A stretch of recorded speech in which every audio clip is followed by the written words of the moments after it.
Bonjour, bienvenue à ma présentation Terracotta of Heap pour les nuls, où je vais parler de notre implémentation de of Heap. Donc, vite fait, qui est-ce que je suis? Je m'appelle Ludovic Orban, je suis développeur pour Terracotta, qui a été racheté par Software Edge.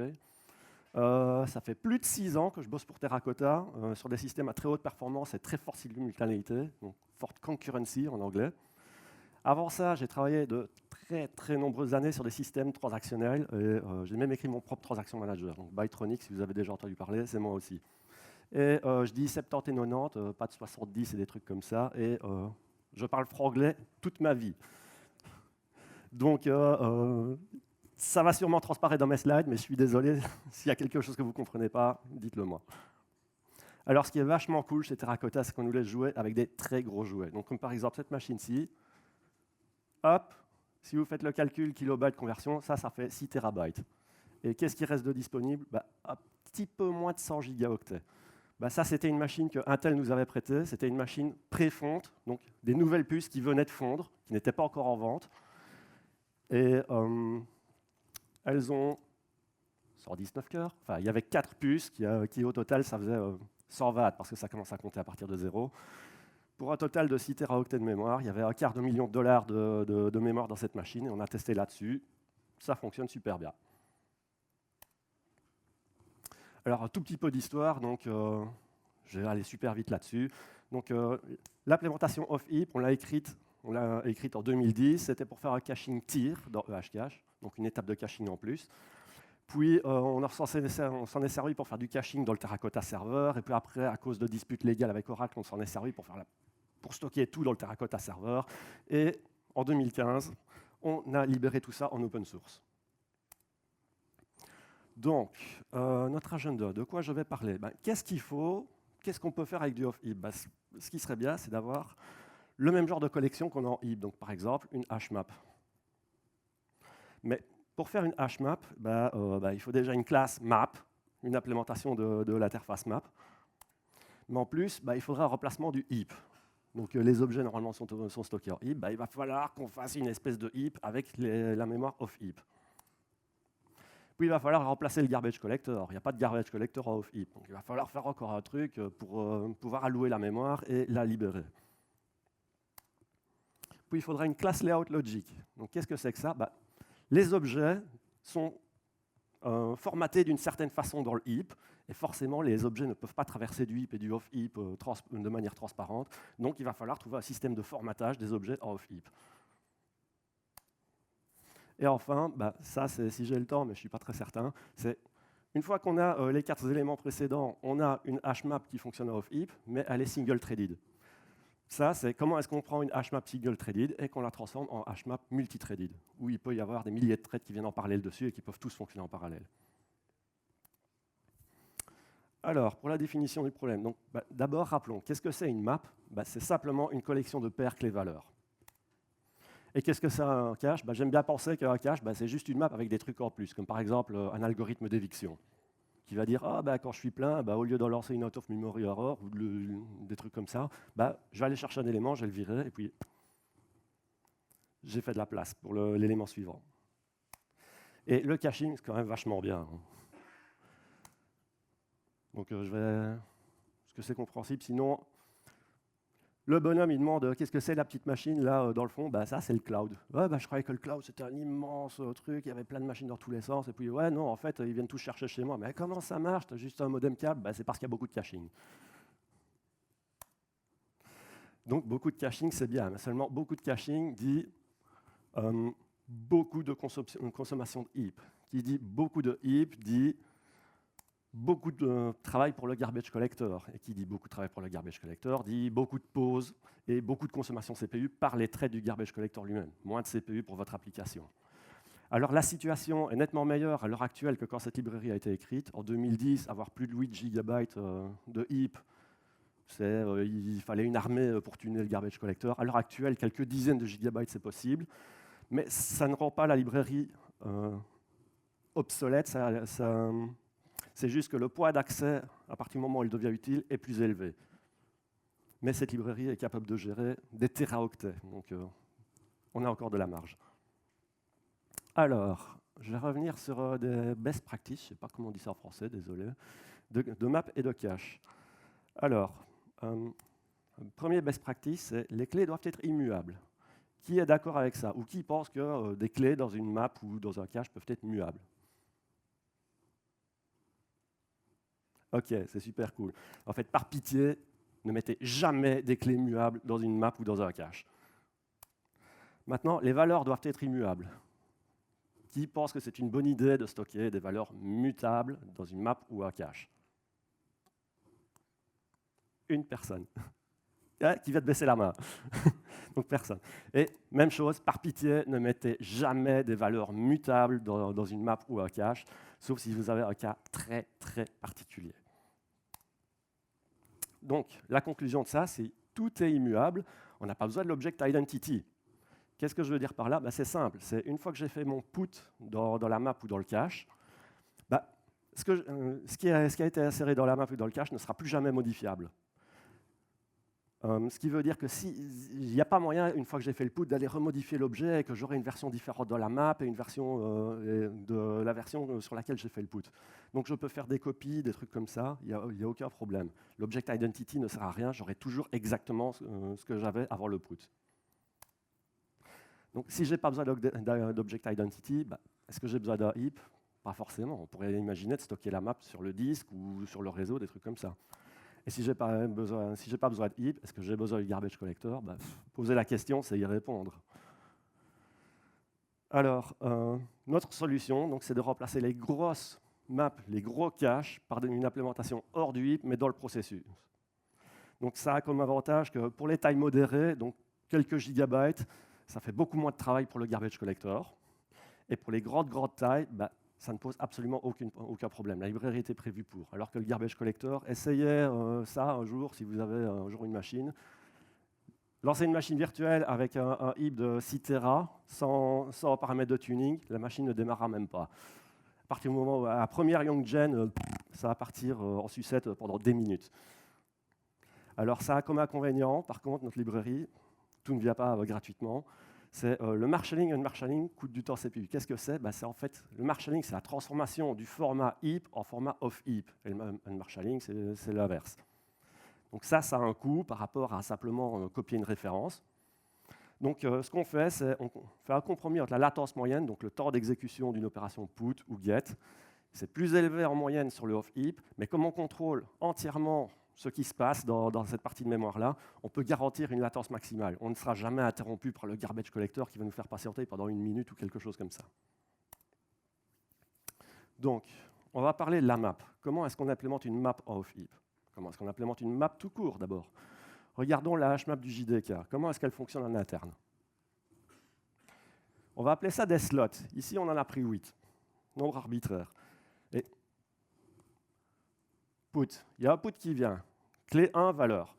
Comment est-ce que ça marche? D'abord, on prend le hashcode de la clé, on fait modulo 8, parce qu'il y a 8 slots, et on va tomber sur un chiffre entre 0 et 7.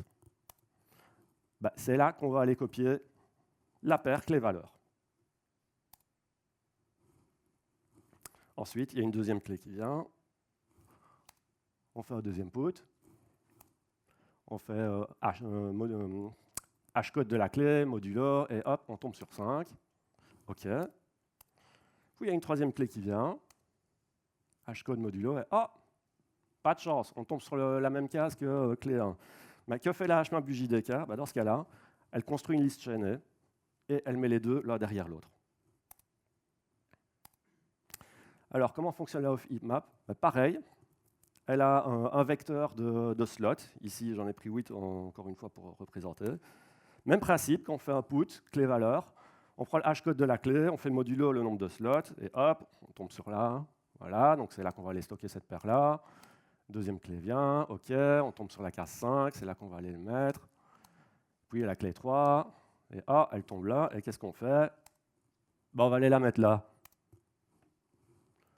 Qu'est-ce que c'est que ça? En fait, c'est quand même une hmap, mais ce que je viens de faire, c'est au lieu de créer une liste chaînée en dessous de la case 3 où il y avait un conflit, on a fait un reprobe de un slot.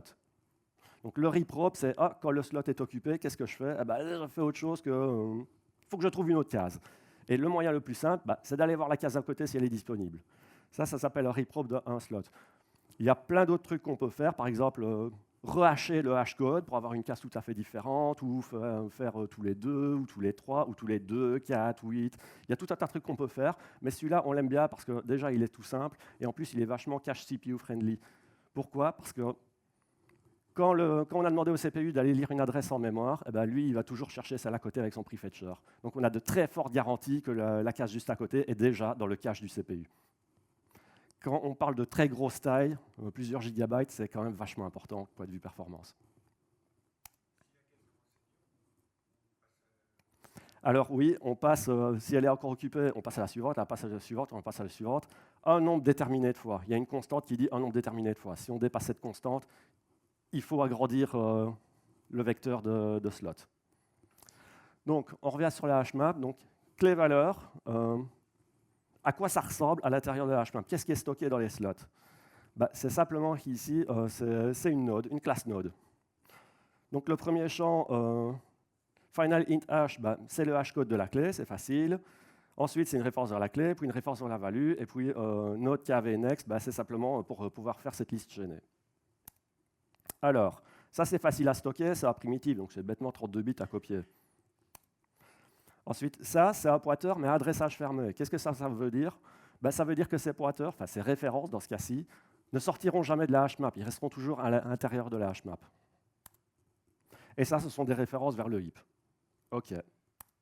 Donc, of heap, comment est-ce qu'on fait? On a une struct slot. Struct au sens C du terme, mais c'est quand même du code Java. Mais si vous allez lire le code source, vous allez voir c'est du code Java qui ressemble super fort à du code C. Alors, qu'est-ce qu'il y a dedans? Statut, hash et encoding. Donc, statut, c'est juste des bits qui nous permettent de dire est-ce que cette case est disponible, ou est-ce qu'elle est libre, ce genre de choses-là. Hash, c'est encore le hashcode de la clé. Et long encoding, c'est un long qui va nous permettre une forme de pointeur. Donc ça, c'est facile, ce sont des types primitifs, encore une fois, 2 fois 32 bits à stocker. Et ça, cool, c'est adressage fermé. Donc on n'est pas obligé d'utiliser le heap, exactement ce qu'il nous faut. Mais, OK, là, on peut stocker un pointeur. Mais d'où sort ce pointeur? Pour ça, on a une interface qui s'appelle le Storage Engine. Et ça, c'est encore une version simplifiée. Elle est beaucoup plus compliquée en réalité. Mais on va juste se concentrer sur la première méthode, write mapping. On lui donne clé-valeur, hashcode de la clé et metadata, donc des bits supplémentaires à mettre dans le statut, si on veut. Et ça nous retourne en long. Et c'est l'implémentation de cette interface Storage Engine qui va devoir se débrouiller pour aller stocker la clé et la valeur of heap et nous retourner un pointeur en 64 bits. Et qu'est-ce qu'on peut faire avec un pointeur de 64 bits? On peut faire un pointeur direct, simplement, vers une structure, clé-valeur. Qu'est-ce qu'on pourrait faire d'autre? On pourrait faire 2 pointeurs de 32 bits, un vers la clé, un vers la valeur. Ça a comme avantage que c'est plus direct, il n'y a pas une structure en plus qu'il faut décoder pour savoir où est la clé, où est la valeur. On a directement les pointeurs vers la clé et la valeur. L'inconvénient, c'est qu'on est limité à 2 fois 4 GB. 4 GB de clé, 4 GB de valeur. Ou alors, ce qu'on pourrait faire, c'est si la clé de la map est un int, on l'encode directement dans les 64 bits. Et le deuxième, c'est un pointeur 32 bits vers la valeur. Et il y a tout un tas d'autres trucs qu'on peut faire comme ça. On a des tas de trucs, des optimisations qui essayent de détecter, faire des trucs intelligents avec vos clés et vos valeurs. Alors, hop, voilà, on a vu comment est-ce qu'on pouvait écrire une hashmap of heap. C'est pas rocket science, c'est des trucs, c'est comment écrire une hashmap, ça existe depuis les années 70. Maintenant, on va s'occuper au problème suivant. Il nous faut un heap, enfin un remplacement du heap pour aller stocker les clés et les valeurs. Alors, c'est quoi un heap? C'est une mémoire où chaque byte est adressable et qui ressemble à une longue liste de bytes, entre 0 et une taille maximum que vous pouvez définir. Par exemple, je sais pas moi, 1 gigabyte. Alors, en parlance Attel, si vous avez fait de l'assembleur Attel très bas niveau, ils appellent ça le Logical Address Space. OK. Et ça, c'est composé de quoi? De pages. Donc, encore une fois, page, c'est un terme technique Intel. Si vous avez fait de l'assembleur bas niveau, ça vous semblera familier. Et en fait, cette mémoire adressable, elle est composée d'une suite de pages qui sont à la suite les uns des autres et qui, mises bout à bout, vont former cet espace virtuellement adressable par byte. Comment est-ce qu'on va faire? Si vous avez, on va dire ici, il y a 4 pages. Quand vous avez une adresse, vous faites modulo 4, vous savez dans quelle page aller, et puis le reste de la division vous dit quel byte allez lire dans la page. OK. Et ces pages, de quoi elles sont formées? De byte buffer slice. Qu'est-ce que c'est que ça? En fait, si vous avez un byte buffer, vous appelez la méthode slice dessus, par exemple en disant 0, 10, ça vous crée un autre byte buffer, en fait non, une autre vue sur le même nombre de bytes qui sera limitée entre 0 et 10. OK, donc ça, c'est une vue sur un autre byte buffer. Donc d'où vient l'autre byte buffer? Il vient de là. Byte buffer allocate direct. Et ça, en parlant SATL, ça correspond au physical address space. C'est là où la machine virtuelle va vraiment aller allouer la mémoire à off-heap. Donc, quand on met tout ça en place, grosso modo, on a un heap, c'est-à-dire un espace adressable de taille fixe. OK, donc on a remplacé le heap. Maintenant, attaquons le problème suivant, le garbage collector. Donc, comment est-ce qu'on va aller formater nos objets pour aller les stocker off-heap, pour qu'ils puissent être libérés? C'est super simple. Il n'y a qu'à écrire un allocateur de heap. En C, ça a été fait il y a des dizaines d'années, c'est malloc free. Alors, une petite question. Qui connaît Doogly? Une petite dizaine de personnes, 10%. En fait, Doogly, il est plus ou moins célèbre dans le monde Java parce qu'il a écrit le JSR 166, donc toutes les méthodes concurrentes, la concurrent hash map, les objets atomiques et tout ça. Mais bien avant ça, à la fin des années 1980, il avait écrit son propre allocateur malloc. Et il l'a maintenu depuis, et il est encore utilisé en standard par les librairies C de FreeBSD, peut-être même Linux, si je ne me trompe pas. Eh bien, on a décidé de prendre son malloc écrit en C et de le porter en Java. Donc, le code ressemble très fort à du C, sauf que c'est du Java.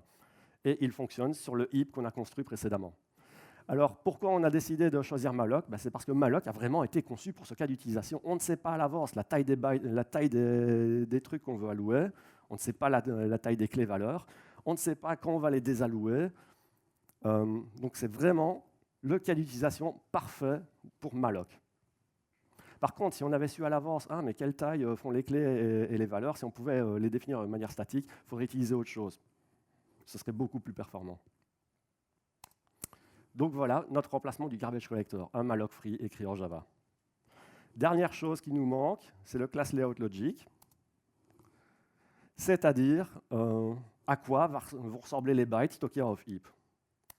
Alors, Java Serialization sucks. Qui a déjà entendu ça et est d'accord? À peu près la moitié de la salle. Et pourquoi, à votre avis? Les performances, j'entends. Oui, c'est toujours la raison qu'on donne pourquoi Java Serialization sucks. Oui, parce que c'est super lent. C'est vrai, mais moi j'aurais plutôt tendance à dire c'est parce que la sérialisation Java, elle essaye de absolument tout faire et supporter tous les cas d'utilisation possibles et imaginables. Et la plupart du temps, les gens n'ont absolument pas besoin de ça. Ils ont un tout petit cas d'utilisation bien simple et il y a tout un tas d'overhead qui vient qui ne sert à rien. Alors par exemple, la sérialisation est autodescriptive, c'est-à-dire vous sérialisez un objet, dans la sérialisation, on va aller écrire c'est un objet de telle classe qui contient tel champ, tel champ, tel champ, voilà les noms de ces champs. En plus, il y a la serial version UID et tout ça. Il y a tout un tas de métadonnées qui interviennent pour qu'au moment de la désérialisation, elle puisse retrouver les classes, les champs et tout ça et savoir exactement où aller remettre vos trucs. Et elle supporte aussi l'object identity. Donc, si vous sérialisez une liste avec 10 fois le même objet dedans, au moment de désérialiser, la liste sera désérialisée, l'objet sera désérialisé une fois, et les 10 références seront remises correctement. C'est pas très courant de faire ce genre de truc-là. Assez souvent, on n'a pas besoin de l'object identity. Ça supporte les cycles aussi. Vous avez A qui pointe vers B, B qui pointe vers A. Vous sérialisez ça. Assez intelligent pour se rendre compte, c'est deux objets différents, je ne dois pas tourner en boucle comme un idiot. Je dois juste désérialiser les deux objets et les références. Et elle a un système de versionning complexe, je dirais même super complexe. Le chapitre dans la spécification de la machine virtuelle sur le versionning de la sérialisation est épais comme un annuaire. Donc il y a tout un tas de règles que vous pouvez faire. Il y a le serial version UID qui est le même entre deux classes qui n'ont pas les mêmes champs. Il y a des règles abominables dans tous les sens. Donc c'est plutôt lourd comme système, spécialement pour les streams assez courts, c'est-à-dire une clé et une valeur, ça fait quoi? 100 bytes, 1 kilooctet, quelques kilooctets à tout casser. Tout l'overhead de la sérialisation, c'est super lourd pour ça. Mais c'est le mécanisme de sérialisation par défaut de EHCache. Dans EHCache 2, il n'est même pas changeable, c'est ça ou rien. Par contre, dans le Hcache3, c'est celui par défaut, mais vous pouvez en configurer un autre, plus optimisé, à vous. Ce qu'on recommande très, très, très chaudement. Bon, c'est nul, mais je vais vous montrer à quel point. Donc, on va sérialiser new integer 42. Et à votre avis, est-ce que ça, c'est assez de bytes pour le stocker? Oui ou non? Est-ce que ça représente 42 sérialisé? Non. Et comme ça? Non plus. Et comme ça? Non plus. Et comme ça? Non plus. Et comme ça? Ah oui, là, vous voyez, de A, bah ça c'est 42 en hexa. Donc on a un grand total de 81 bytes pour en représenter 4. Est-ce qu'on peut faire quelque chose à ce sujet? Bah, avec la sérialisation of heap, bah, on peut faire des trucs, oui. Donc si on sérialise new integer 42, on va avoir 22 bytes. Et comment est-ce qu'on a fait? Bah, il n'y a qu'à regarder la structure interne, c'est plein de constantes partout. Comme j'ai dit, il y a le nom de la classe, integer, il y a le nom des classes héritées, à chaque fois le serial version UID, 8 bytes, des tas de magic flags dans tous les sens. Ça prend une place folle pour juste les 4 bytes qui sont à la fin. Donc comment est-ce qu'on peut simplifier ça? Bah, comme ça, en remplaçant les descripteurs par des integers. Et où est-ce qu'on fait disparaître ces 59 bytes qu'on a sauvés? Bah, on est parti d'une observation, c'est combien de types est-ce qu'on a dans une map de manière générale? Bah, c'est rare d'avoir une map qui a beaucoup de types différents de clés. Généralement, bah, c'est string, ou c'est int, ou c'est long, et ça couvre 99% des cas. Le fait qu'il y ait plusieurs types de clés, c'est super rare. Et pour les valeurs, bah, c'est à peu près la même chose, mais des fois, on a 3-4 types de valeurs, pas plus.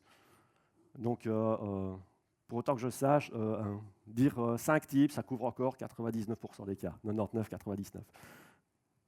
Donc, qu'est-ce qu'on peut faire? On va collecter toutes les instances de ObjectStreamClass, donc le descripteur de classe qui est écrit dans le flux, dans une structure sur le côté. Donc, la structure sur le côté, ben, on va prendre une map d'abord, integer vers ObjectStreamClass pour désérialiser. Donc, quand on désérialise, on va voir, oh, il y a un int. Ben, on n'a qu'à aller voir dans la map et hop, on va voir l'ObjectStreamClass qui va donner exactement, voilà, ça c'est le descripteur de la classe à désérialiser. Et pour serialiser, bah, c'est le contraire, map serializable data key integer. Et pourquoi serializable data key et pas ObjectStreamClass? Parce qu'ObjectStreamClass n'a pas de contrat pour equal hashcode, donc il faut le wrapper. Et ça, on peut le stocker sur le côté en heap, ça consomme très peu d'espace, vu qu'il y a très peu de types de clés et de valeurs.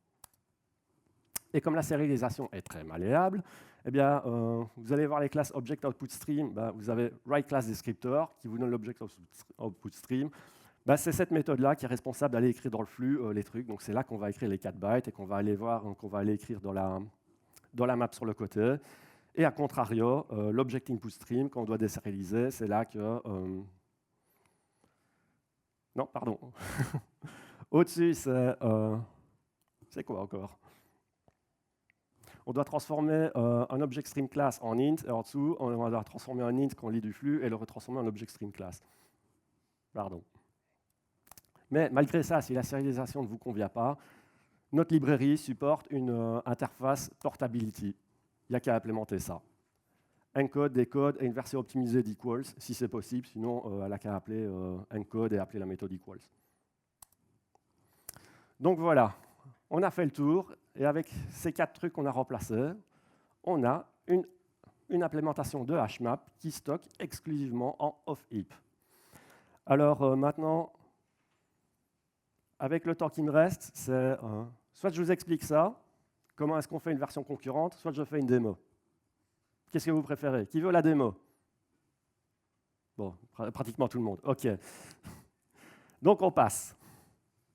Il y a quand même juste un truc que je voulais vous dire, c'est à ce sujet-là, le truc qu'il y a à retenir, donc il y a blablabla, le contrat, les méthodes atomiques, la relation happens before, qui n'est pas possible d'avoir en off-heap. Donc unsafe, c'est franchement pas une bonne idée. Notre librairie ne fonctionne pas avec unsafe. Unsafe n'est absolument pas utilisé dans notre librairie off-heap. Pourquoi? Parce que ça, c'est utilisé unsafe. 9 fois sur 10, vous pouvez réparer votre voiture tout à fait correctement comme ça, et 1 fois sur 10, vous pouvez tout à fait vous tuer en faisant ça. Ça, c'est programmé avec unsafe. Donc s'il y a une chose à retenir, c'est qu'on n'utilise pas unsafe parce que c'est vraiment super bien nommé.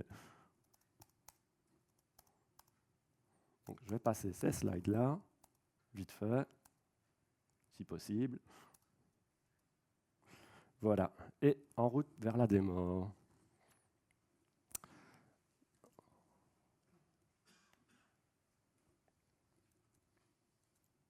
Hop. Est-ce que c'est lisible? Est-ce que je dois faire plus grand?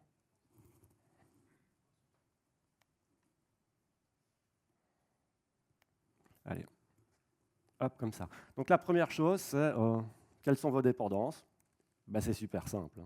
C'est dans Maven Central, vous dépendez de ça, hop, vous avez la librairie, et la seule dépendance supplémentaire, c'est SLF4j, c'est tout. Pas besoin de plus. OK. Bon, maintenant, comment est-ce que je vais au fichier suivant? Au secours. Ça n'aide pas.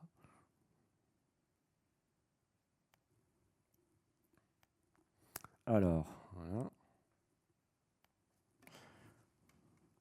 Donc, pour pouvoir faire une map of heap, malheureusement, notre librairie est très bas niveau, donc il faut lui donner un peu d'indication. Ce n'est pas aussi simple que faire un new. Mais on vient de voir la théorie sur qu'est-ce qu'il faut lui donner. Et en gros, il va falloir lui dire simplement suffisamment d'informations pour qu'elle puisse tailler of heap. Donc les trois trucs à configurer, bah, c'est la of heap size, c'est-à-dire la taille totale que vous voulez. Ici, j'ai configuré 128 mégas. Ensuite, la taille des chunks, c'est-à-dire, si vous reprenez le schéma que j'avais dit pour le remplacement du heap, donc là, on vient de dire la taille maximale, ce qu'il y avait tout au-dessus, 128 mégas. Et là, les chunk size, c'est tout en dessous. C'est la taille des byte buffers qu'on demande à allocate direct. Et la page size, le truc au milieu, c'est en quel petit bout on découpe. Donc quand on a ça, ben, on peut créer un upfront allocating page source, on lui donne la taille maximum of heap, on lui donne la taille des chunks, et pouf, ce machin-là, dans le constructeur, va aller allouer la mémoire of heap. OK. On a besoin de portability. Donc, qui est value portability? C'est les trucs qui vont transformer le format heap en format of heap. Ici, j'utilise la version serializable portability avec notre sérialisation optimisée.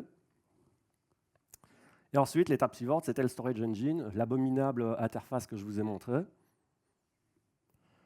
Donc, pour la créer, on lui donne la taille des pointeurs, int. Donc ici, j'ai décidé de prendre des pointeurs de 32 bits, vu que ma taille maximale ne fait que 128 mégas.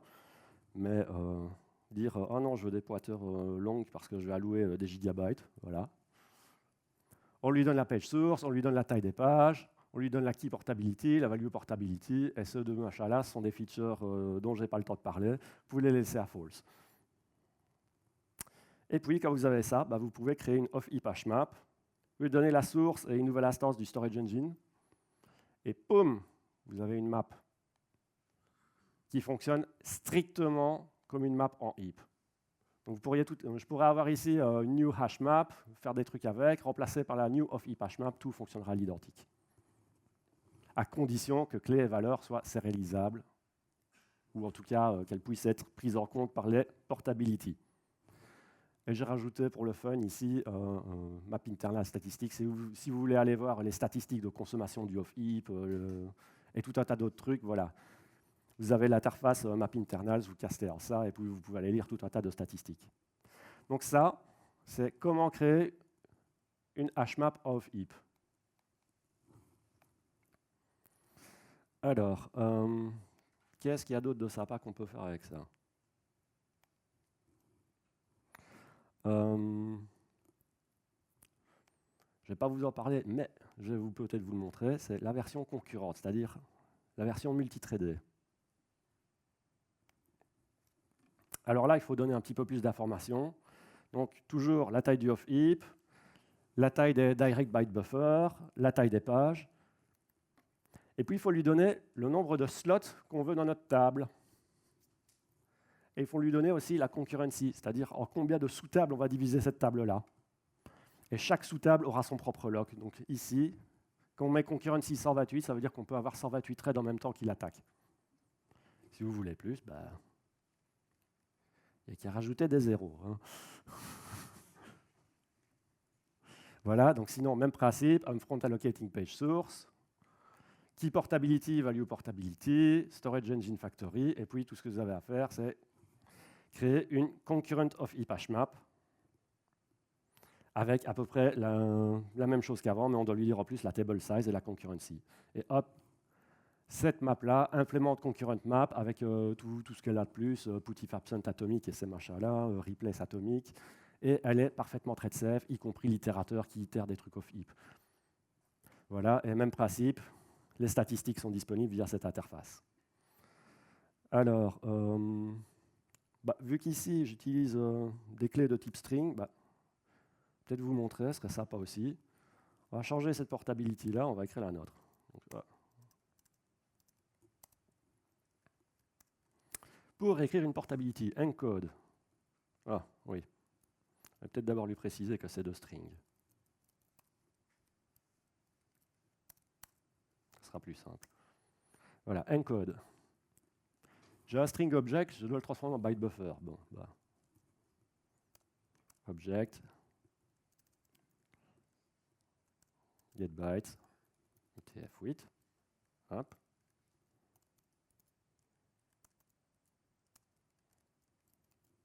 Hop, voilà, hop. Try catch.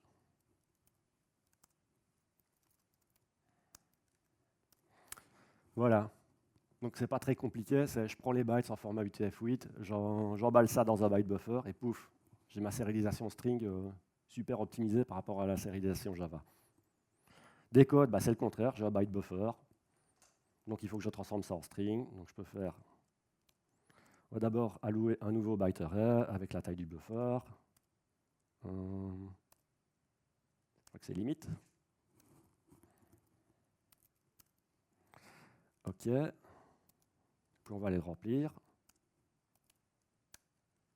Voilà. Puis on peut faire, si je me souviens bien, directement new string avec les bytes et l'encoding.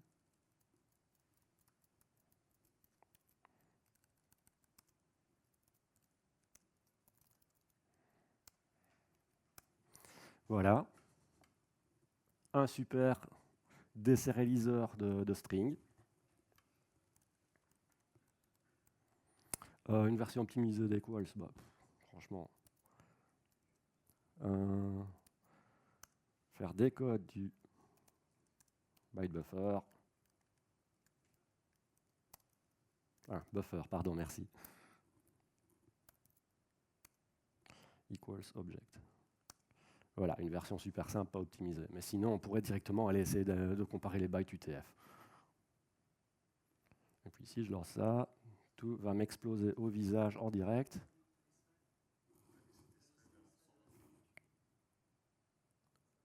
Oh, c'est pas grave. J'ai juste créé 128 000 locks. Ah, la librairie, elle fonctionne jusqu'à 6 Tera, hein, donc là, 128 mégas, pipeau. Donc voilà, comment écrire un sérialiseur optimisé. Alors, exemple suivant. Qu'est-ce que je vais pouvoir vous présenter d'autre? Ah ouais, ça c'est pas mal, on peut parler quand même un peu de cache, hein, parce que cette librairie au final est quand même utilisée par EHCache, mais les fondamentaux sont dans cette librairie-là. Vraiment les trucs tout à la base. Hop. Donc qu'est-ce que c'est un cache? C'est une map avec un évicteur. Donc ici, c'est exactement la même chose que la concurrent map, sauf qu'à la fin, j'instancie un concurrent of heap clock cache. Et ça, la même interface qu'une map. Mais le truc, c'est que quand il n'y a plus de mémoire of heap, donc on a atteint les 128 MB et qu'on fait un put supplémentaire, au lieu d'avoir une out of memory error, hop, il va aller chercher un truc, une paire clé-valeur, pouf, il va l'éliminer pour aller mettre de la place pour la nouvelle. Et s'il n'y a pas assez de place en éliminant une, il va en chercher une deuxième, une troisième s'il faut, des trucs comme ça. Voilà. Donc il n'y a pas à lui dire combien d'objets vous stockez, non, tout est basé sur la taille of heap en bytes.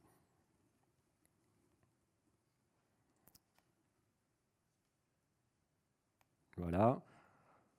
Allez, un dernier truc. Ce que vous pouvez faire aussi, c'est, là on revient sur la version single-threaded, Vous pourrez remplacer la upfront allocating page source qui alloue de la mémoire off heap par la map page source qui alloue un byte buffer sur disque. Donc là, cette map-là, c'est exactement la même off heap hmap, elle fonctionne complètement sur disque, elle ne consomme aucune mémoire. Simplement en changeant la map page source, en utilisant des memory map files.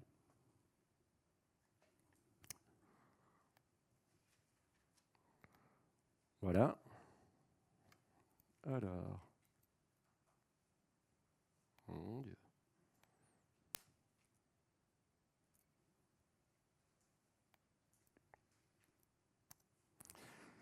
Donc, en conclusion, on a utilisé toutes les techniques les plus simples possibles et les mieux connues possibles pour construire cette librairie. Il n'y a pas de magie noire. C'est que de la théorie bien connue, de l'algorithmique et des trucs comme ça. Et utiliser de la mémoire off heap ne nécessite pas d'utiliser unsafe. Ça, c'est vraiment une leçon importante. Et il y a tout un tas de trucs dont je n'ai pas parlé. Le caching, ici, je vais d'en toucher un mot dans ma démo. Les weakly consistent iterator, la cross-segment eviction, les patch sealing algorithmes, le native heap compaction, quand il faut compacter le off heap. Le map rehashing, c'est quand les maps grandissent et rétrécissent, elles le font dynamiquement. Ce qui veut dire que quand tu itères une map qui est en train de changer de taille, c'est super fun. Off heap sur SSD, off memory sur SSD, je l'ai mis aussi dans ma démo. Persistence durability, persistent. Ce que j'avais fait dans la démo, c'est juste écrire sur le disque, mais ce n'est ni persistant ni durable. Ça veut dire que si vous relancez, les données sur disque sont perdues. Il faut en plus réécrire d'autres trucs. La librairie a le support pour ça, il faut juste l'activer. Et il y a encore sûrement plein d'autres features dont je n'ai pas le temps de parler. Donc la démo. Ah oui, elle est sur GitHub, si vous voulez prendre une photo du lien. Je vous laisse quelques secondes.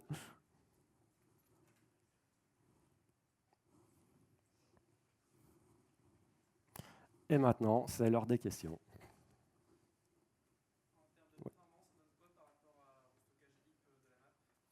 Donc, en termes de performance, quelle est la performance de... Oui, donc sur la...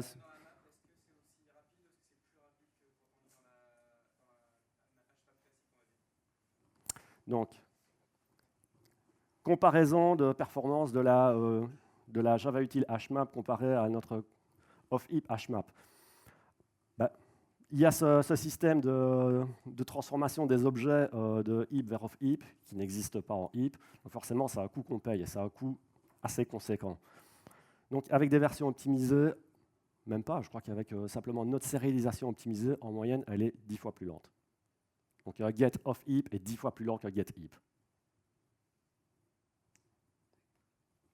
D'autres questions ?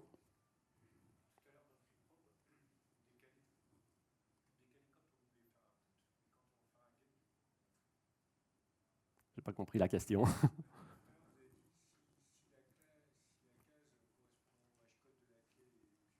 Mm-hmm. Mm-hmm. Mm-hmm. Comment je retrouve la bonne case vu que je ne l'ai pas mis dans la case directe? Eh bien, on compare on fait un equals sur la valeur. Pardon, on fait un equals sur la clé, vu que la clé est stockée aussi dans le truc. Donc si ça ne correspond pas, on essaye le slot à côté, le slot à côté, le slot à côté, jusqu'à ce qu'on dise pas trouvé, ou que le equals retourne true. C'est au milieu.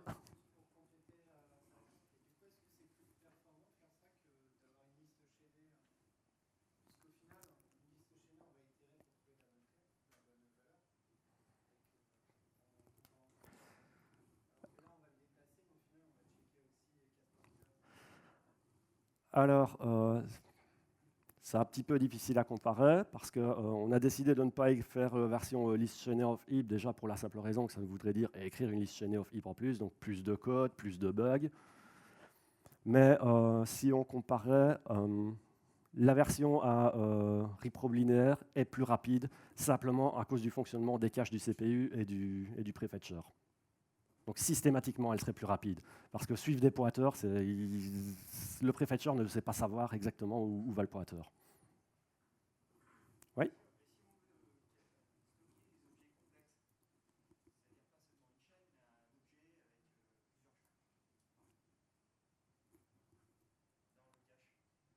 Oui. Mais c'est pour ça qu'il y a les portability qui, quand on fait un put, ils sérialisent, ou en tout cas, ils utilisent la portability pour transformer l'objet.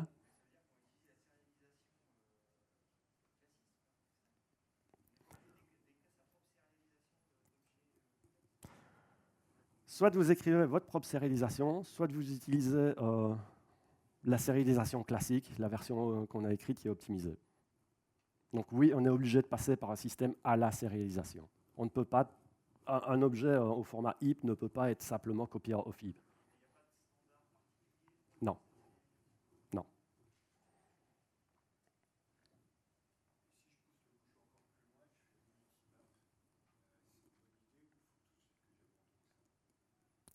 Alors la question, c'est est-ce que c'est une bonne idée de faire une multimap? Une multimap, dans un sens, c'est juste une map de liste de quelque chose. Si on faisait ça directement, ce serait vachement coûteux, parce qu'à chaque fois qu'on modifie cette liste, elle doit être sérialisée complètement.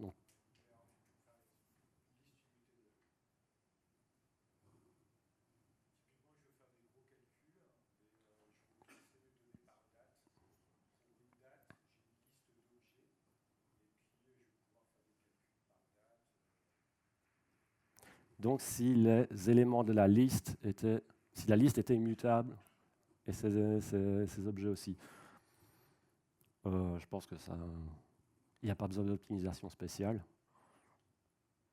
Bien que à chaque fois qu'on fait un get, la liste entière devrait être désérialisée. Ce qu'il est possible, mais alors là, il faut se lever tôt, c'est implémenter une multimap en off-heap.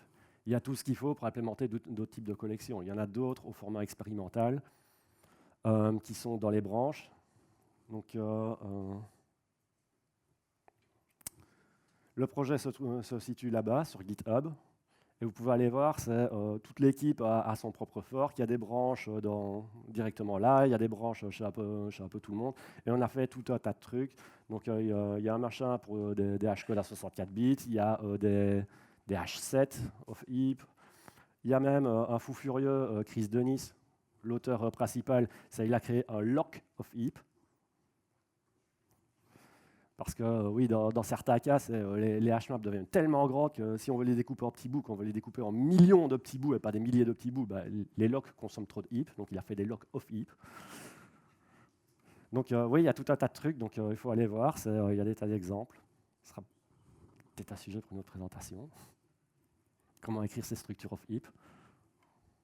D'autres questions? Non? Je vous remercie.